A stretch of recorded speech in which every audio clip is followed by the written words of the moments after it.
आदरणीय मेरे फरल गांव के सभी बुजुर्गवार, मेरे नौजवान साथियों और अलग अलग गांव से आए हुए मेरे सभी सम्मानित भाइयों, आप सबका बहुत बहुत धन्यवाद कि आप इतनी देर तक इतनी गर्मी के अंदर यहाँ बैठे हैं और हमें एक मौका दिया है अपनी बात कहने का, अपनी प्रार्थना करने का।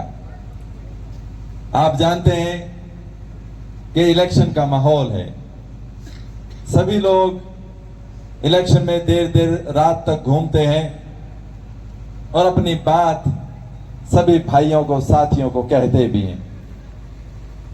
भाइयों, मेरे बुजुर्गों, मेरा और आपका रिश्ता बहुत पुराना है। 1982 से लेके अब तक वो रिश्ता चला आ रहा है। जब मैं कॉल पढ़ाता था तो यहीं से आपके गांव से होकर जाता था। बहुत से साथियों से मेरा बहुत संबंध अच्छा रहा, सामाजिक कार्यों में भागीदारी रही, उसके बाद राजनीति में भागीदारी रही और आपने बहुत अच्छे वोट देकर मुझे 2 बार आजाद विधायक के रूप में आपकी सेवा करने का मौका दिया। लेकिन जब मुझे मौका मिला, आपने मुझे जो जिम्मेवारी दी, मैंने फतेहपुर में और फरल में कभी फर्क नहीं समझा। अपना गांव इसे हमेशा माना और जो काम आपने मुझे कहा वो काम मैंने पूरा करने की कोशिश की। चाहे वो हॉल के रूप में थी, चाहे वो सड़क के रूप में थी, चाहे वो प्लाटियों के रूप में थी, चाहे वो चौपालों के रूप में थी, चाहे वो रोजगार के रूप में थी, या चाहे वो आपस में जिस भी तरह से आपने समझौते के रूप में किसी गली को किसी और जगह से जो बनाने की बातें थी, निकासी की बातें थी, ये सब बातें मैंने आपसे विचार विमर्श करके पूरा करने की कोशिश की।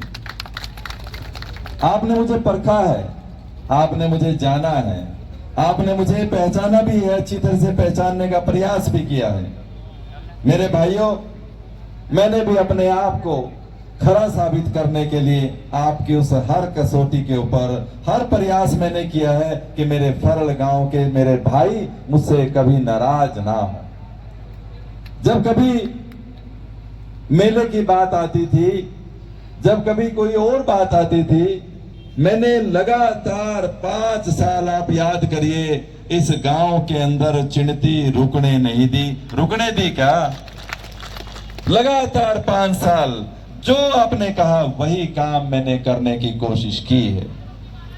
आपने अब ये 5 साल दूसरे भी देखे हैं, आपने देखे हैं। कंपैरिजन कर लीजिए। उस समय लोग कहते थे जब हम काम करते कि जी ये तो सरकारी ग्रांट है, सरकारी ग्रांट लाने वाला भी तो कोई चाहिए। सरकारी ग्रांट तो अब भी थी 5 साल, वो क्यों नहीं आई? क्योंकि जो विधायक होता है उसके हाथ में बहुत कुछ होता है गांव के विकास के लिए।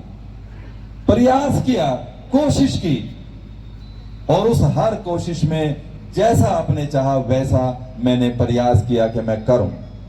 मेरे बुजुर्गों, मेरे साथियों, मेरे भाइयों, ये सब कुछ होने के बावजूद भी कुछ लोग तो इतना प्रेम करते हैं कि वो कसम भी नहीं उठाते, और कुछ लोग इतनी नफरत करते हैं कि वो शक्ल भी देखना नहीं चाहते। दोनों ही बातें हैं।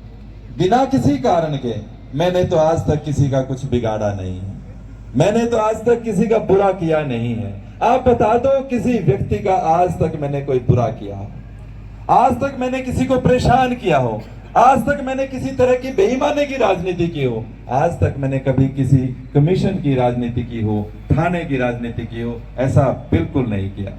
हमने तो प्यार की राजनीति की है, हमने तो भाईचारे की राजनीति की है, हमने तो लगाव की राजनीति की है, हमने स्नेह की राजनीति की है। आपसी प्यार, स्नेह, लगाव सबको साथ लेके अपने बुजुर्गों का मान सम्मान करते हुए आपकी राजनीति की है। गांव के अंदर कोई पार्टीबाजी नहीं होने दी। हमने किसी गांव के अंदर दो ग्रुप नहीं बनने दिए, सब बराबर हैं। कोई भी सरपंच कहीं बन गया वो अपना है, कोई भी साथी ब्लॉक समिति का बन गया वो अपना है, कोई जिला परिषद का बन गया वो अपना है। हमने सबको गले लगाया है।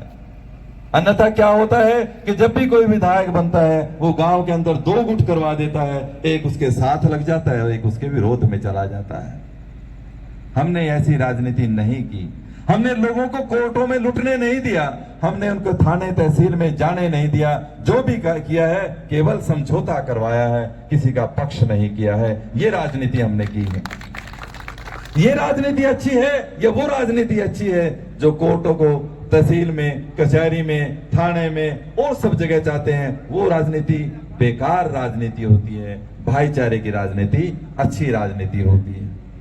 जब भी कोई जलसा जुलूस कोई और, सब जगह आपने मेरा साथ दिया है, लेकिन मैंने कभी कोई बेगार नहीं डाली है किसी सरपंच के ऊपर। मैंने कभी किसी को ये नहीं कहा है कि तुम 10 गाड़ी लेके आना, तुम 20 गाड़ी लेकर आना।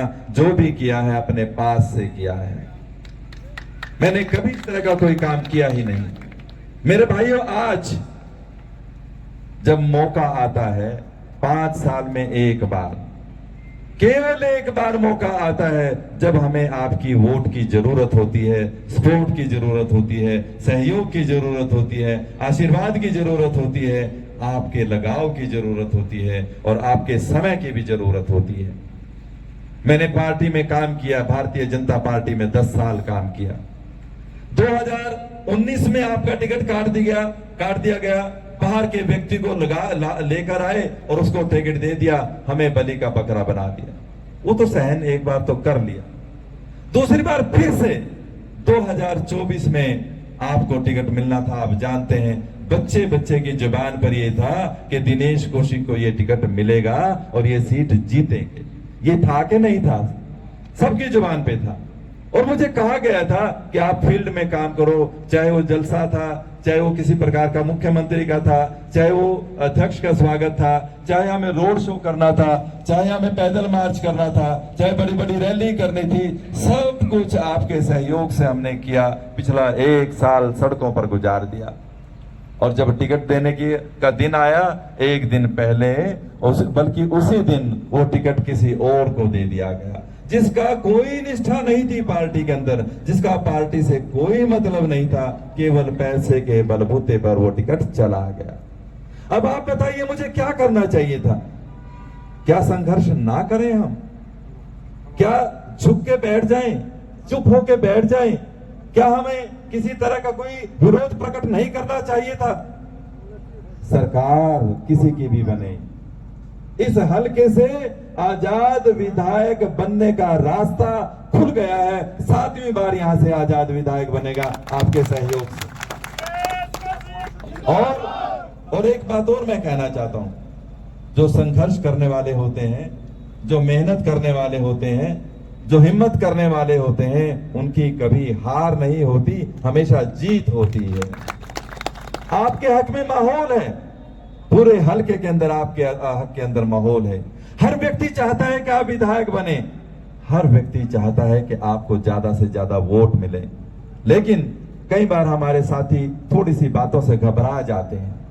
आप मुझे इस गांव से 1500 वोट दिलवा दो, दिनेश कौशिक आपसे वायदा करता है एमएलए बना के मैं आपको बन के दिखाऊंगा।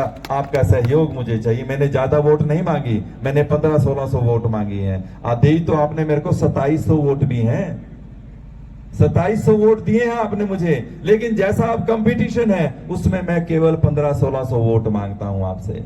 1500-1600 वोट आप मुझे दे दीजिए, आपका ये भाई दिनेश कौशिक आपको पुंडरी हलके का विधायक बन के दिखाएगा। आपकी आवाज बहुत दूर तक जाती है, आपका फैसला बहुत दूर तक माना जाता है। जब ये सारे लोग इकट्ठे होंगे, एक व्यक्ति कम से कम 10 वोटों को प्रभावित करता है, कम से कम। जो कमजोर से कमजोर व्यक्ति है वो भी 10 वोटों के ऊपर असर डाल सकता है। जब आप कहेंगे, एक प्रण कर लीजिए कि आपने नेगेटिव नहीं बोलना है, आपने पॉजिटिव बोलना है। पॉजिटिव का मतलब है कि आपने ये कहना है कि हम जीतेंगे। जब आप हर बार यही कहेंगे कि हम जीतेंगे, तो निश्चित रूप से आपकी जीत पक्की है। अगर हम हौसला गिर के बैठ जाएंगे तो फिर उसमें दिक्कत आ जाती है। बराबर में जिसका हौसला बना हुआ है उसका हौसला भी ढीला पड़ जाता है। जब आप जीतने वाले हैं, जब आगे बढ़ रहे हैं, हल्का आपके साथ है, सभी लोग आपके साथ हैं, फिर हमें किस चीज से डरना? केवल 7 दिन का टाइम है। ये 7 दिन मैं आपके सामने झोली पसार रहा हूं, आप मुझे दे दीजिए। 7 दिन केवल दे देंगे आप? 7 दिन हाथ खड़े हो क्या करके आप बताना। ये 7 दिन आप मुझे दे दीजिए। अपने भाइयों से, मित्रों से, साथियों से, पड़ोसियों से, रिश्तेदारों से आप वोट की अपील करिएगा। ये वोट आपको मिलेगी, ये वोट आपको कोई इंकार नहीं करेगा, क्योंकि जो ऊपर वाला बैठा है वो आपके साथ है। अगर ये टिकट कटा भी है, हो सकता है कि भगवान इस बार भी ये चाहता हो कि टिकट वाला ना बने, इंडिपेंडेंट ही बने। ये लगता है, क्योंकि जब भी कभी कोई बात टिकट तो मैं भी लेकर आया था 2009 में लेकर आया था। आप सब कहते थे कि टिकट ले आओ, आगे की जीत हमारे हाथ में। तो जीत तो हुई नहीं, उस बार भी आजाद बन गया। अगर आपकी बार टिकट ले आते, कह तो रहे थे कि जीत हो जाएगी, लेकिन मुझे नहीं लगता कि उसमें भी कुछ ना कुछ रुकावट जरूर आती, क्योंकि पूंडरी हलके में बनना तो आजाद है। अभी टिकट की बारी आई नहीं है टिकट के पे बनने वाले की, और उस आजाद में आप सबसे भारी हैं। आपके साथ बहुत ज्यादा लोगों का प्यार और स्नेह जुड़ा हुआ है। आपने मेहनत करनी है, मेहनत करेंगे तो जीतेंगे भी जरूर, मेहनत करेंगे आगे बढ़ेंगे भी जरूर, और मेहनत करेंगे जीतने के बाद, क्योंकि इस बार किसी एक पार्टी की सरकार नहीं आएगी। इंडिपेंडेंट्स ज्यादा बनेंगे, आप जानते हैं। जब इंडिपेंडेंट ज्यादा बनेंगे तो इंडिपेंडेंट के माध्यम से ही सरकार का बनना तय है, और जब इंडिपेंडेंस की पूछ होगी तो आपके इस भाई को भी मौका मिलेगा आपकी सेवा करने का। आप मुझे 1500, 1600, 1700 वोट दिलवा दोगे फरल से? एक बार हाथ खड़े करके आशीर्वाद दे दो। दिलवा सकते हो आप, मुझे पता है दिलवा सकते हो, लेकिन मेहनत करोगे तभी तो मिलेगी ना। मेहनत करोगे तो ये वोट आपको जरूर मिलेंगी। किसी के बहकावे में नहीं आना है, किसी से परेशान नहीं होना है, दिन रात मेहनत करनी है, और घर से बाहर निकलकर प्रचार और प्रसार करना है, तभी ये मकसद पूरा होगा। मैं एक बार फिर से आपसे प्रार्थना करते हुए और ये पूछते हुए कि आखिर मेरा कसूर क्या था कि मेरा टिकट काट दिया गया। मेरा तो कोई कसूर नहीं था। जब मेरा कोई कसूर नहीं था तो मुझे आपकी वोट मिलने से, अगर मैं जीतता हूं तो उनको वो सजा जरूर मिलेगी जिन्होंने मेरा टिकट काटा है। ये बदला लेने का टाइम है, ये संघर्ष करने का टाइम है, और बदला केवल वोट के माध्यम से लिया जा सकता है, बदला केवल जीत के माध्यम से लिया जा सकता है, बदला केवल आपके सहयोग से लिया जा सकता है। अकेले दिनेश कौशिक के बस का नहीं है। यदि आप सब लोग दिनेश कौशिक बन के इलेक्शन लड़ेंगे तब हमें जीतने से कोई नहीं रोक सकता। अगर आप दिनेश कौशिक बन के इलेक्शन नहीं लड़ेंगे तो उसमें काफी परेशानी होती है। क्या आप दिनेश कौशिक बनने के लिए तैयार हैं? बहुत बहुत आपका धन्यवाद, और मैं आपका बड़ा आभारी हूं इस प्यार के लिए, इस स्नेह के लिए, इस सहयोग के लिए। आपने मेरा साथ दिया है, बहुत बहुत आपका धन्यवाद। एक बार इलेक्शन से 1 या 2 तारीख को फिर से आपके बीच में आएंगे, फिर आपका आशीर्वाद लेंगे, और 30 तारीख को एक बड़ा प्रोग्राम करने जा रहे हैं। मैं उसकी सूचना भी आपको दूंगा। आपने सबने मेरे साथ चलना है। बहुत बहुत आपका धन्यवाद।